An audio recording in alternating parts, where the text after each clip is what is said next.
नमस्कार विद्यार्थी मित्रों, आज આપણે ધોરણ 10 ઇંગ્લિશ મીડિયમ ગુજરાતી વિષયની અંદર પોએમ નંબર 7 જીવમાં જીવ આવ્યો ભણવાના છીએ। કાવ્યનું શીર્ષક છે જીવમાં જીવ આવ્યો। એક રૂઢિપ્રયોગ છે કે જીવમાં જીવ આવવો એટલે શું? તો ભય જતા સ્થિરતા અનુભવવી। રૂઢિપ્રયોગ છે, અહીંયા શીર્ષક જ રૂઢિપ્રયોગ છે કે જીવમાં જીવ આવવો એટલે ભય જતા સ્થિરતા અનુભવવી અથવા રાહત અનુભવવી કે કોઈ પણ ભય હોય, કોઈ પણ ડર હોય એ દૂર થઈ જાય અને ત્યાર પછી ડર દૂર થયા પછી જે શાંતિ થાય આપણને, જે રાહત અનુભવાય તે એટલે કે જીવમાં જીવ આવ્યો। કવિ છે હરિકૃષ્ણ પાઠક અને એમનો જન્મ 5/8/1938 ના રોજ થયો છે। હરિકૃષ્ણ પાઠક જે છે એ અને આનો સાહિત્ય પ્રકાર છે સોનેટ। તો સોનેટ નો પરિચય છે જે ગીતનું કાવ્ય સ્વરૂપ છે અને એની અંદર કુલ 14 પંક્તિઓ હોય છે। તમે આ કાવ્યની અંદર પણ જોઈ શકો છો કે કુલ પંક્તિ કેટલી છે? 14। એ સોનેટનો પરિચય એ છે કે ગીતનું કાવ્ય સ્વરૂપ છે અને એની અંદર 14 પંક્તિઓ આવેલી હોય છે અને આ કાવ્ય જે છે એ મંદાક્રાંતા છંદની અંદર લખાયેલું છે। હરિકૃષ્ણ પાઠક જે છે એ બોટાદના વતની છે અને તેમણે સૂરજ કદાચ ઉગે નામનો એમનો કાવ્ય સંગ્રહ છે અને એ જ કાવ્ય સંગ્રહની અંદરથી આ એક કાવ્ય પણ લેવામાં આવ્યું છે। પછી અડવા 25 જે છે એ એમનો કટાક્ષ કાવ્ય સંગ્રહ છે। પછી કોઈકનું કંઈક ખોવાયું છે એ એમના બાળ કાવ્ય સંગ્રહો છે। તો હરિકૃષ્ણ પાઠકની પણ ઘણી બધી સાહિત્યિક રચનાઓ આપણને જોવા મળે છે।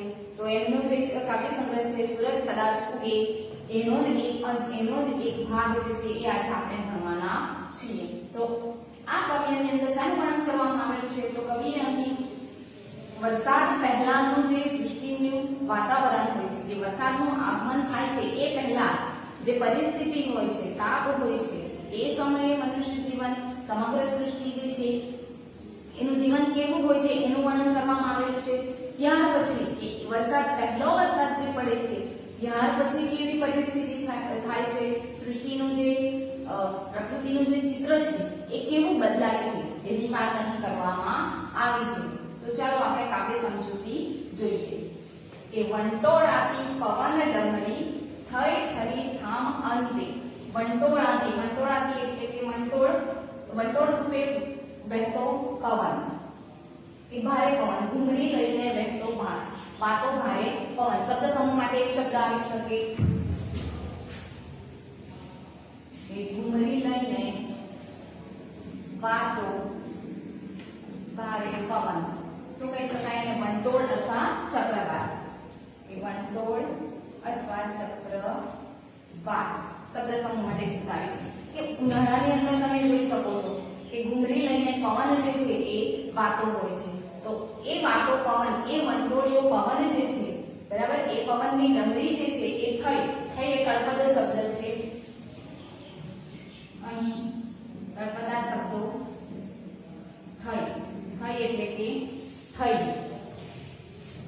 ઠરીઠામ એટલે કે સ્થિર। ઠરીઠામનો અર્થ શું થશે? સ્થિર। અંતે એટલે કે છેલ્લે કે ઉનાળાની અંદર આકળ ગરમી પડે છે એ દરમિયાન પવન જે છે એ પણ વંટોળની સાથે ફરતો રહે છે, પરંતુ જેવો વરસાદ પડે છે તેવો એ પવનની ડમરી પણ છે એ કેવી થઈ જાય છે? અંતે ઠરીઠામ એટલે કે સ્થિર થઈ જાય છે। ઝીણા પોરા ઝરમર ઝર્યા જીવમાં જીવ આવ્યો। ઝીણા પોરા એટલે કે પાણીના ટીપા। પોરા એટલે પાણીના ટીપા। ઝર્યા એટલે કે વરસ્યા। જીવમાં જીવ આવ્યો કે વરસાદના બે ટીપા, કે વરસાદના ઝીણા ઝરમર ટીપા જેવા પૃથ્વીની ઉપર વરસ્યા છે તેવા સમગ્ર જીવ સૃષ્ટિની અંદર મનુષ્ય, પ્રાણી, પશુ, પક્ષી દરેકની અંદર જીવમાં જીવ આવ્યો એટલે કે તેમને ભય જતા તેમને સ્થિરતા અનુભવી કે ઉનાળાની આકળ ગરમી પછી તેઓએ રાહતનો શ્વાસ લીધો। હાંફી વ્યથિત સઘળા નીડ ઝૂલ્યા હવામાં કે હાંફવું એટલે કે થાકવું, વ્યથિત એટલે કે દુખી,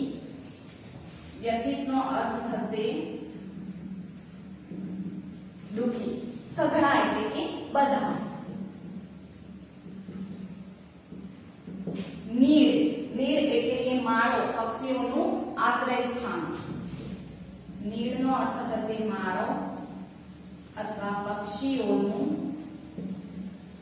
આશ્રય સ્થાન, પક્ષીઓના રહેવાનું સ્થાન. ઝૂલ્યા હવામાં. કે ઉનાળાની જે ગરમી પડે છે એ દરમિયાન માણસો તો દુઃખી પરેશાન થાય જ છે, પરંતુ પશુ પક્ષીઓ જે છે એ પણ કેવા એકદમ પરેશાન થઈ જાય છે. આપણે તો બોલીને પણ આપણું દુઃખ વ્યક્ત કરી શકીએ છીએ, પરંતુ એ જીવ જે છે પશુ પક્ષીઓ છે એ પોતાનું દુઃખ કેવી રીતે વ્યક્ત કરી શકે?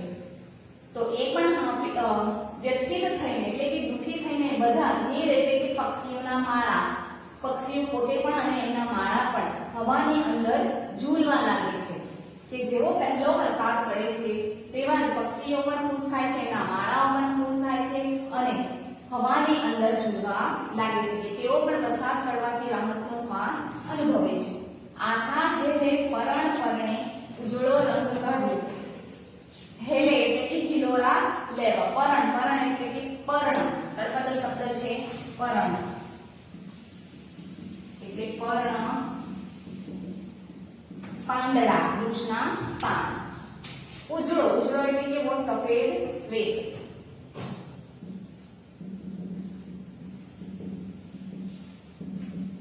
સફેદ શ્વેત રંગ કાઢ્યો કે પર્ણ જે છે બરાબર કે વૃક્ષોના પાંદડા જે છે એમણે પણ કેવો રંગ કાઢ્યો છે? ઉજળો, સફેદ. કહેવાનો અર્થ શું છે કે ઉનાળાની અંદર ભારે પવનના કારણે ધૂળ જે છે એ ધૂળો ઉડે છે અને વૃક્ષોના પાંદડાઓની ઉપર બાજી જાય છે, પરંતુ જેવો પહેલો વરસાદ પડે છે તેવા જ વૃક્ષની ઉપરનો જે ધૂળ છે બરાબર એ બધી ધોવાઈ જાય છે અને ઉજળો રંગ કાઢવો મતલબ કે એના ઉપર ફરીથી લીલાશ આવી જાય છે, એ પણ એકદમ ચોખ્ખા થઈ જાય છે.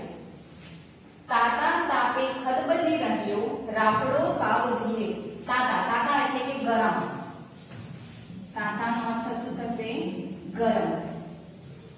અને તાપ, તાપ એટલે આતપ, તડકો. ખદબદવું એટલે કે ઉકળવું. ખદબદવું એટલે ઉકળવું. રાફડો, રાફડોનો અર્થ શું થશે? દર, કીડીઓનું રહેવાનું દર અથવા વાલ્મિક, એને વાલ્મિક પણ કહી શકાય. શબ્દ સમૂહ માટે એક શબ્દ પણ આવી શકે છે આ કે કીડીઓનું રહેવાનો દર. તો શું આવશે? રાફડો. શબ્દ સમૂહની અંદર પણ આવી શકે, એને દર અને વાલ્મિક પણ કહી શકાય. કે ઉનાળાની આગળ વિકળ ગરમીની અંદર તાપના કારણે કીડીઓનો રાફડો જે છે એ જમીન ઉપર હોય છે અને તાપના કારણે એ રાફડો પણ કેવો છે? ખદબદી રહ્યો છે એટલે કે ઉકળી રહ્યો છે. કીડીઓ પણ પોતે દુઃખી થઈ ગઈ છે. ધીરે ચાલ્યો થડ પર ભીના ઝીણી લંગાર લઈને. થડ એટલે વૃક્ષનું થડ. લંગાર, લંગાર એટલે કે હારમાળા, લાઈન. લંગાર એટલે હારમાળા. લઈને એટલે એ પણ તળપદો શબ્દ છે અહીં. લઈને એટલે કે લઈને. કે કીડીઓ પણ જે છે એ રાફડાની અંદર ઉકળી રહી છે, ખદબદી રહી છે, પરેશાન થઈ રહી છે.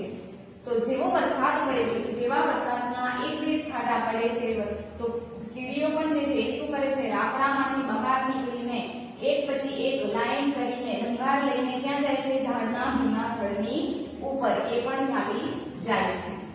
સોને રૂપે જડિત તડકો. જડિત એટલે કે જડાયેલો, મઢેલો. જડિતનો અર્થ શું થશે? મઢાયેલો, જડેલો. તડકો ક્યાં આછો ઢળ્યો નહીં. એ ઉનાળાની અંદર તડકો જે છે એ ખૂબ આકરો હોય છે, સહન થઈ શકતો નથી. તો એવા તડકાને સાની ઉપમા આપવામાં આવી છે? સોના અને રૂપાની. કે સોના અને રૂપા વડે જડાયેલો તડકો જે છે એ પણ થોડો આછો થયો, આછો ઢળ્યો. શેના કારણે? વરસાદ આવવાથી એનું જે આકરાપણું જે છે એ પણ કેવું થયું? થોડું ઓછું થયું. કે સોના રૂપે જડાયેલો જે તડકો છે એ થોડો આછો થયો, ઓછો થયો ને ફૂટું ફૂટું ફરફર થતું રૂપ ખીલ્યું ધરાનું. ધરા એટલે પૃથ્વી. ધરાનો અર્થ થાય છે પૃથ્વી, વસુધા, ધરતી. વસુધા ધરતી. કે જેવો તડકો વાતાવરણની અંદરથી કે જેવો તડકો જે છે એ ઓછો થયો તો ફૂટું ફૂટું થતું પૃથ્વીનું જે રૂપ છે એ પણ વરસાદના કારણે અચાનક ખીલી ઉઠે છે. કે પૃથ્વીનું જે પૃથ્વીનું જે રૂપ છે એ પણ ઉનાળાની અંદર કંઈક અલગ જ હોય છે અને જેવો વરસાદ પડે છે અને વરસાદ પડતાની સાથે જ એ ધરાનું એટલે કે એ પૃથ્વીનું રૂપ જે છે એ પણ કેવું થઈ જાય છે, ખીલી ઉઠે છે. શેના કારણે? વરસાદના કારણે. ટપકી ઉઠ્યો તરત બગડો સીમ સોણે ગઈ ત્યાં. કે જેવો વરસાદ પડે છે તેવું તરત જ બગડો જે છે, બગડો એટલે કે જંગલ જે છે એ પણ કેવું છે, ટહુકી ઉઠે છે કે આનંદ મગ્ન થઈ જાય છે. કે બગડાની અંદર પશુ પક્ષીઓનું રહેઠાણ હોય છે, પશુઓ હોય છે, પક્ષીઓ હોય છે, તો તેઓ પણ જેવો વરસાદ આવે છે તેવા ખુશ થઈને મોર છે તે ઉપરાંત અન્ય પશુ પક્ષીઓ છે એ પણ ખુશ થઈને અવાજો કરવા લાગે છે. એટલે કે જેના કારણે બગડો જે છે શું થાય છે કે ટહુકી ઉઠે છે, ખુશ થઈ ઉઠે છે. અને સિંહ પણ જે છે એ સોણે એટલે કે સ્વપ્નમાં સરી જાય છે. ગાણે ગાણે હરખ ઉગલ્યો ઉગવ્યા પૂર આભા. ગાણું એટલે કે ગીત, હરખ એટલે ખુશી. ગાણું એ તળપદ શબ્દ છે, ગીત. હરખ એટલે કે ખુશી, આનંદ. ઉગલવું એટલે કે પ્રસ્થાન કરવું, પ્રસ્થાન કરવું. ગુગમ્યા પૂર આભા. કે જેવો વરસાદ પડે છે તો વરસાદ પડવાની સાથે જ ગીત જે છે એ ગીતોની શરૂઆત થાય છે કે ગીતોનું પ્રસ્થાન થાય છે. પશુ પક્ષીઓ માણસોની અંદર આનંદનું પ્રસ્થાન થાય છે કે આનંદ ફરી વળે છે. અને ગુગવ્યા પૂર આભા કે નદીઓની અંદર પણ આગે આગે દૂર દૂર, આઘા એટલે કે દૂર, આઘાનો અર્થ શું થશે? દૂર. કે દૂર દૂર સુધી નદીઓની અંદર પણ પૂર આવે છે. ત્યાંથી મહોરિયા સ્મરણ નમણા. સ્મરણ એટલે કે યાદ, સ્મરણનો અર્થ શું થશે? યાદ. નમણા એટલે સુંદર.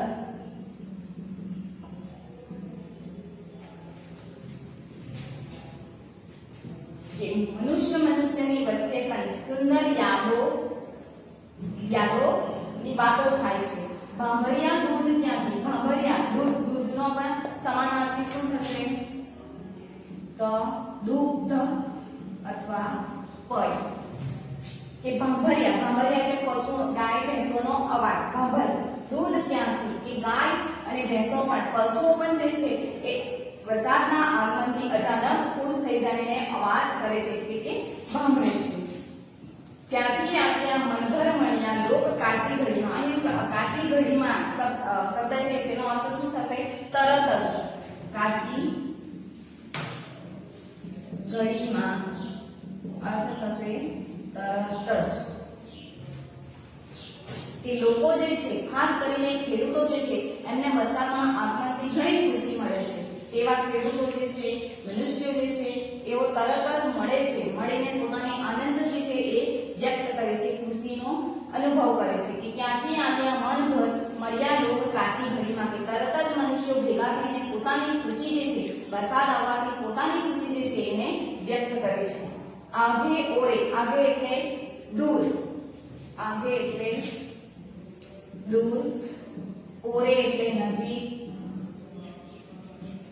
અડખે પડખે. અડખે એટલે આજુ, અડખે પડખેનો અર્થ થશે આજુ બાજુ, આજુ બાજુ.